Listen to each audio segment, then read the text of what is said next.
Right before walking down the aisle, my future mother-in-law whispered, "You'll always be second in his life. Know your place." My fiancé smirked and said, "She's just looking out for me." I smiled back and said, "Good, because I'm looking out for myself too."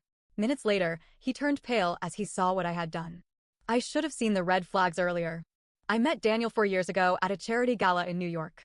He was charming, successful, and knew how to make a woman feel like she was the only one in the room. We clicked instantly. He was everything I thought I wanted: handsome, wealthy, well-educated. He came from old money, the type of family that had streets named after them. Me? I was a self-made lawyer, no silver spoon, no trust fund. I worked for everything I had. From the start, his mother, Marjorie, made it clear I wasn't what she wanted for her son. She never directly insulted me, no, she was too calculated for that. Instead, she made her disapproval known through small, carefully placed jabs. "Oh, your parents don't have a summer home in the Hamptons? That must be different. It's impressive you made it through law school with no family connections. I suppose it's refreshing that Daniel isn't dating another socialite for once." Translation? I was beneath them. I ignored it at first. I told myself I didn't need her approval. I was in love with Daniel, not his mother. But I started noticing something. Daniel never defended me. Whenever she made her passive-aggressive comments, he'd just shrug or say, "That's just how she is." If she insulted me at dinner, he'd give me a weak smile and change the subject. If I ever brought it up later, he'd act like I was overreacting. "She doesn't mean anything by it, babe. She's just old-fashioned. You're making a big deal out of nothing." Over time, I convinced myself he was right. Marjorie didn't have to love me. I was marrying Daniel, not her. I told myself love was enough. I was wrong. The wedding was supposed to be a dream. We booked the Plaza Hotel in New York, his mother's choice, of course. She controlled everything. The flowers, the seating, the food. Even the invitations had her fingerprints all over them. I wanted a small wedding. She insisted on a 400-person guest list, full of her friends, her business partners, and her social circle. I let it go. The night before the wedding, at the rehearsal dinner, I saw her whisper something to Daniel. He laughed, then looked at me and smirked. I asked him what she said. "Nothing, babe. She just thinks it's funny how much you're stressing over small details." That was the first crack. The morning of the wedding, my bridesmaids were helping me into my dress. The air smelled like roses and expensive perfume. I should have been happy. I should have been excited. But there was a weight in my chest I couldn't shake. Then Marjorie walked in. She was dressed in a cream-colored gown, practically white, because of course she was. She gave me one long, slow look, then stepped closer, lowering her voice so only I could hear. "You'll always be second in his life. Know your place." I felt my stomach drop. I stared at her, waiting for her to laugh, to say she was joking. She didn't. She just smiled, like she had won. Then Daniel walked in. I turned to him, praying that he'd say something. Anything. That he'd tell her to back off. Instead, he chuckled. "She's just looking out for me," he said. Like it was cute. Like it was nothing. Like he agreed with her. I had spent 4 years with this man. I had given him my love, my trust, my time. I had let him convince me to ignore every red flag, every warning sign.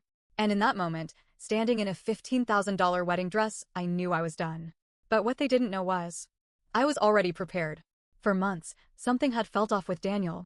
At first, I thought it was wedding stress. He was always on his phone, always busy. He had sudden business trips that didn't add up. His best man, Ethan, acted strange around me, like he knew something I didn't. So, I did what any woman with a brain and a law degree would do. I hired a private investigator. What I found? Daniel wasn't just hiding something. He was hiding someone. Her name was Rebecca. His ex, the same Rebecca his mother always wished he had married. The same Rebecca Marjorie still talked about at family dinners. The one she claimed was the one who got away. Daniel and Rebecca had been meeting at the Ritz-Carlton in Boston for months. I had photos, videos, text messages. He called me boring. He called me a placeholder. He told Rebecca he couldn't wait to be with her again. And the worst part? Marjorie knew. She was in on it. She approved. I sat with this information for weeks. I could have confronted him immediately. I could have called off the wedding. But that would have been too easy. No. If they wanted a wedding, I'd give them a show. I walked down the aisle. My steps were slow, measured. My heart was pounding, but my face was calm. Guests smiled at me. Marjorie smirked like she had already won. Daniel beamed, completely clueless. We reached the altar. The priest began speaking. Then it was my turn. I took a breath, looked into Daniel's eyes, and smiled.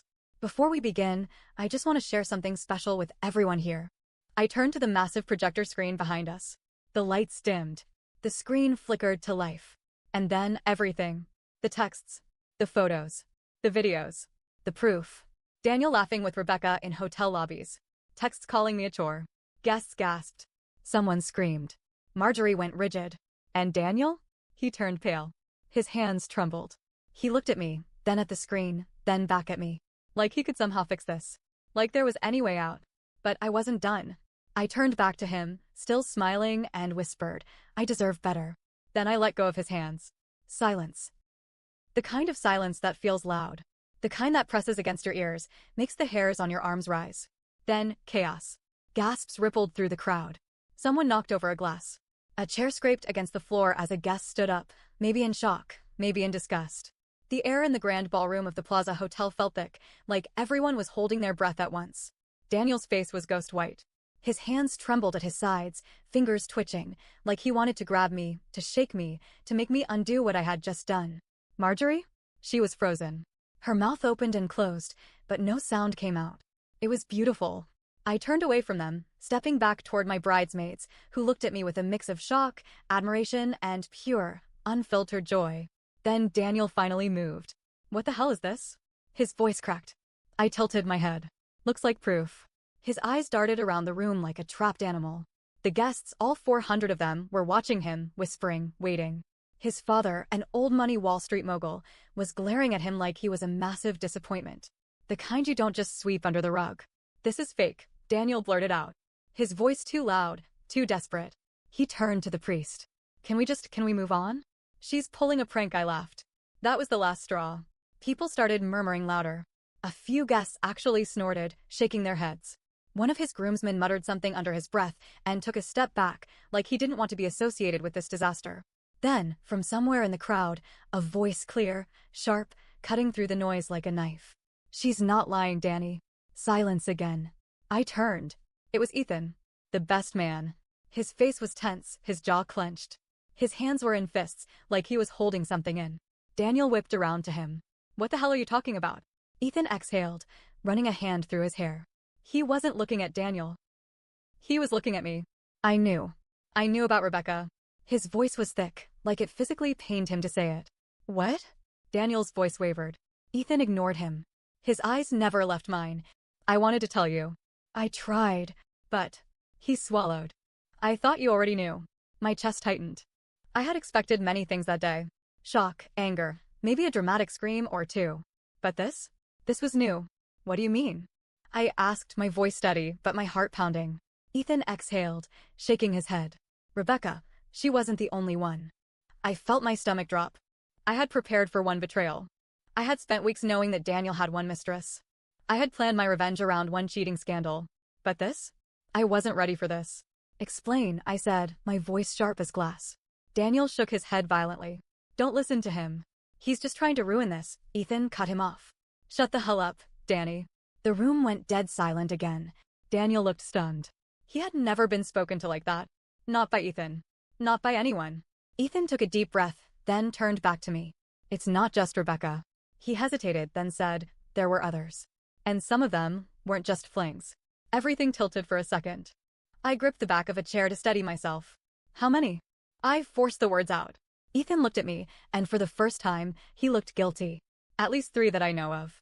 The crowd exploded. 3. Not 1. Not just Rebecca. 3. Daniel lunged toward Ethan, his face red with fury. You're lying. You're making shit up. Ethan didn't move. He just stared back at him, disgust plain on his face. Dude. Stop. You got caught. Just own it. Marjorie snapped out of her trance. Enough. Her voice boomed through the ballroom, sharp and shrill. She stormed toward me, her designer heels clicking against the marble floor, her hands clenching into fists. You think you're so smart, don't you? She spat. You think humiliating my son in front of all these people makes you the better person? I raised an eyebrow. Oh, honey, I don't think. I know. Her entire face twisted. She was seething. You will regret this. And then? She raised her hand like she was going to slap me. A collective gasp rippled through the crowd. But before she could touch me, someone stepped in between us. Ethan. He grabbed her wrist, his face dark, cold, and unreadable. Don't even think about it. His voice was low, deadly. Marjorie stiffened. She had never been told no. Never been stopped before. But Ethan didn't let go. He leaned in, his voice just for her. Your son ruined his own life. Not her. Marjorie's face contorted in rage. You were supposed to be his best man, she hissed. How dare you betray him? Ethan's jaw tightened. I'm tired of protecting a man who doesn't deserve it. And then, for the first time, Daniel looked afraid. People were leaving their seats now, whispering, murmuring. Some had their phones out, probably recording everything. I could hear snippets of conversations. This is insane. She dodged a bullet. Can you believe his own best man turned on him? The tension in the room was unbearable. And then, Daniel did what I never expected him to do. He turned to me, his face pale, his hands trembling, and dropped to his knees. Daniel dropped to his knees like a desperate man clutching at his last chance. The murmurs in the ballroom turned into full-blown whispers and gasps. I could feel hundreds of eyes watching, waiting for my reaction. My pulse was steady, my breathing controlled, but inside, I was burning. Baby, please. His voice cracked. I almost laughed. Baby? This man, this cheating, lying coward, was still playing the role. Still hoping he could talk his way out of this. I crossed my arms. Get up. His eyes were wild, darting around like a cornered animal. I can fix this. We can fix this. There it was. The classic manipulation. Not I'm sorry. Not I made a mistake. Just let's fix this as if we were partners in his mess. Someone near the back of the room scoffed. It was one of my cousins. My bridesmaids were whispering furiously, their faces a mix of rage and disbelief.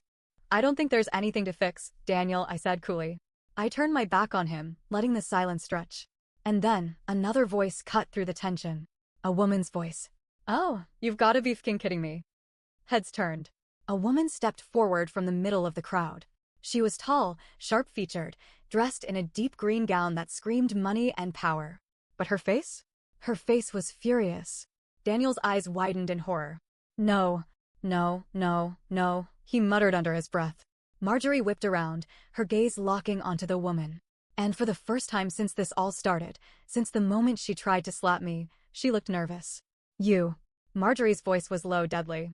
I raised an eyebrow. Who the hell was this? The woman stormed up the aisle, her heels clicking sharply against the marble floor. She wasn't looking at me. She was looking straight at Marjorie. How do you lecture her on knowing her place when you never knew yours? The woman snapped. The room stilled. Daniel looked ready to faint. Marjorie's mouth pressed into a thin line. You shouldn't be here, she hissed. Oh, I should have been here a long time ago, the woman shot back. Then she turned to me. I assume you're the fiancé? Was, I corrected. A slow, cold smile spread across her lips. You might want to sit down for this. I didn't move. Who are you? I asked, voice steady. She tilted her head, like she was weighing her words. Then she turned back to Daniel, eyes glinting with something dangerous. I'm his father's mistress.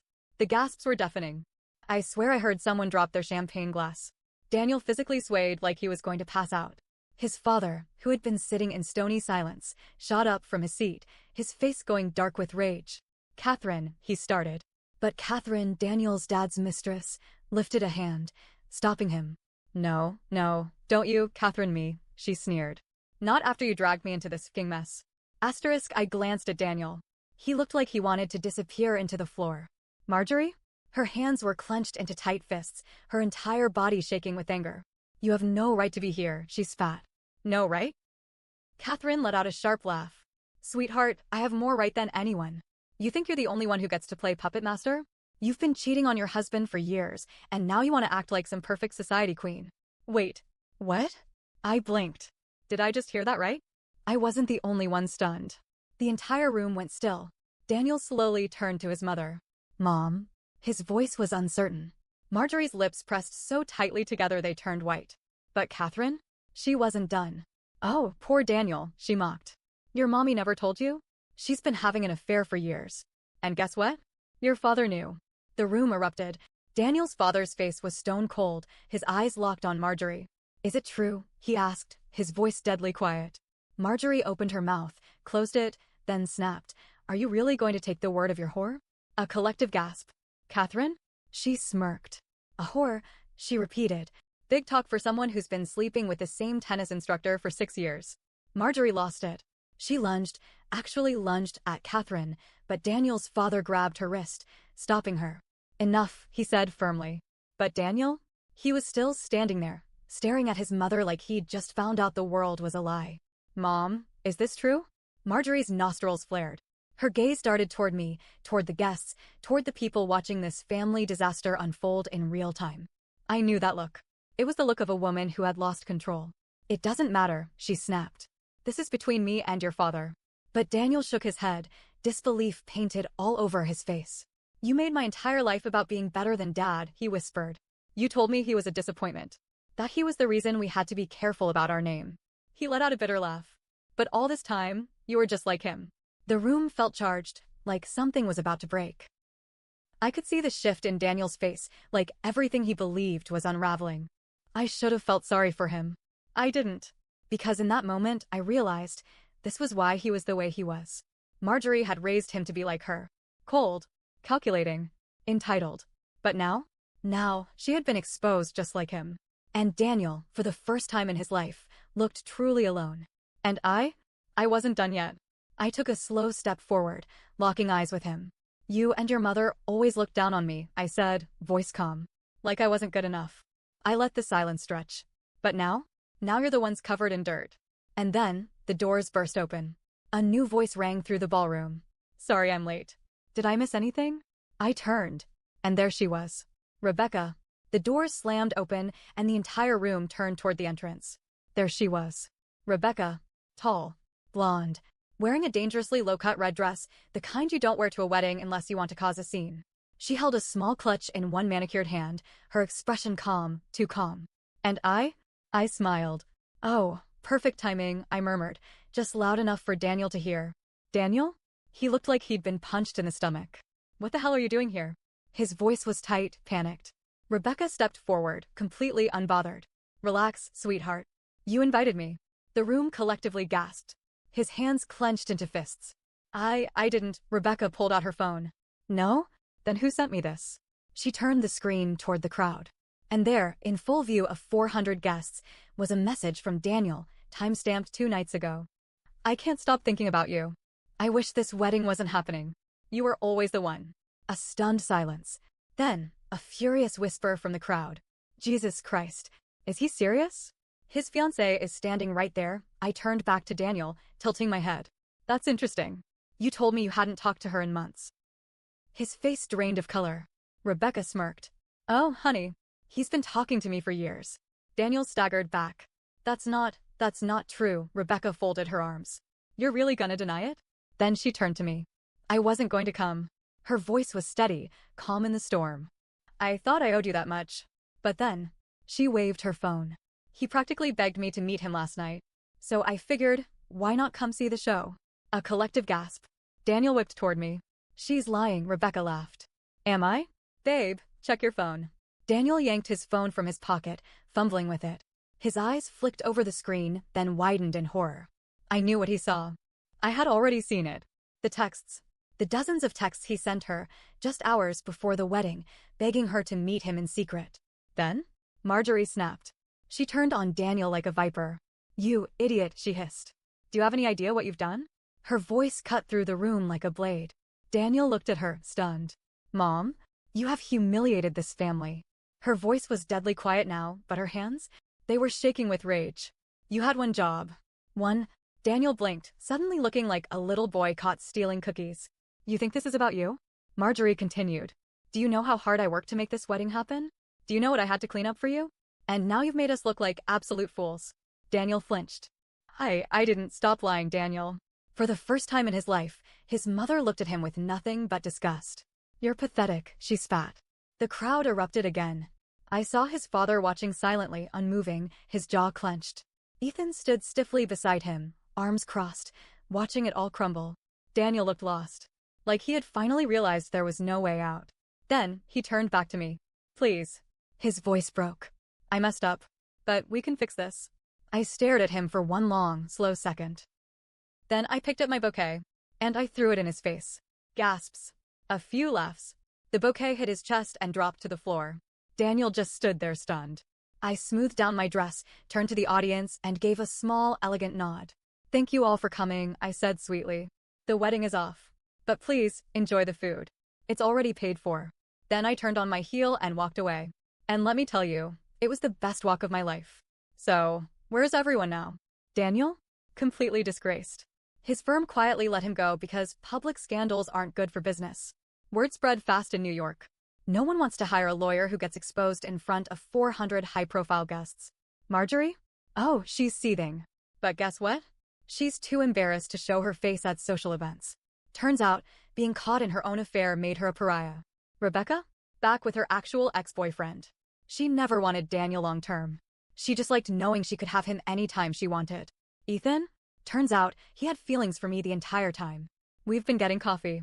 No pressure. Just seeing where things go. And me? I took the honeymoon trip to Paris. Alone. With Daniel's black card. I had no regrets. And as I sipped my champagne, looking over the Seine at sunset, I realized something. I had spent years thinking I needed to prove myself to that family. Turns out, they were never worth my time.